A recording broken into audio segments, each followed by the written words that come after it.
In January 2011, I heard that Milton Levine, inventor of the toy ant farm, had passed away.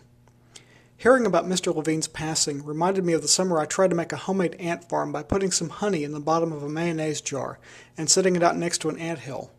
But, for reasons I still can't figure out, the ants were never interested enough to actually go in it. Maybe it was the combination of the lingering smell of mayonnaise and honey that turned them off, although we're talking about creatures that will eat dead rats. So I asked for and received an ant farm, a large plastic rectangle filled with white, fine sand, like snow, either for my birthday or for Christmas. They both fall in December, so either way, it arrived in the middle of winter, and it came with a postcard that you mailed to the company so that they could ship the ants separately. I'll never forget that the ants container came in a plain brown envelope, and when I opened it there was another envelope, and inside that one a note that said, "Live animals. Cannot be shipped to California, Florida, Hawaii, or Tennessee."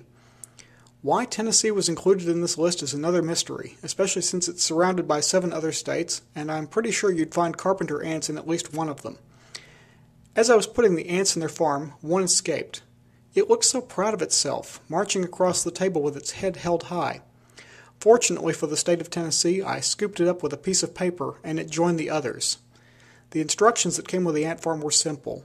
Feed the ants bread dipped in sugar. To ensure the survival of the colony, I was also supposed to dig up an ant's nest and steal its queen. Apparently ants will revere and care for a queen who is from an entirely different place, which is one way ants are like Canadians or Australians or other members of the Commonwealth. In fact, New Zealand briefly replaced Queen Elizabeth with RuPaul, but that's another story. Since it was the middle of winter, though, I couldn't go out and dig up an ant's nest. But the ants worked and went on about their lives even without a queen. They built tunnels and egg-shaped chambers with no eggs to fill them. And one by one, they died.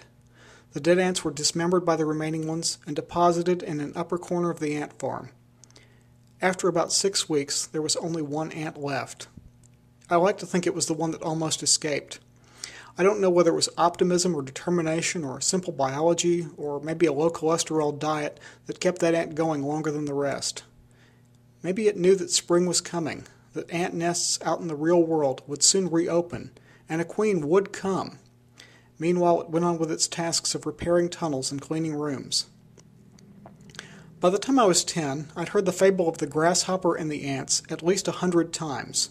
The lazy grasshopper plays all summer while the ants work, and then in winter, the grasshopper dies of exposure and starvation. I think even the first time I heard that story I knew how it was going to end, but no matter how many times I heard it, I still sided with the grasshopper. His life may have been cut short, but at least he had something to live for other than endless drudgery. There's more to life than mere survival. All work and no play makes Jack go crazy and take an axe and chase his family through the Overlook Hotel, you know. That's why I like to think that, while that one ant was working away, it was holding out hope for a better future, one in which it would once again be surrounded by other ants. Spring did come, but not soon enough. The last ant died. The tunnels and rooms collapsed. I never did dig up a queen. I'd learned everything I needed to from the ant farm.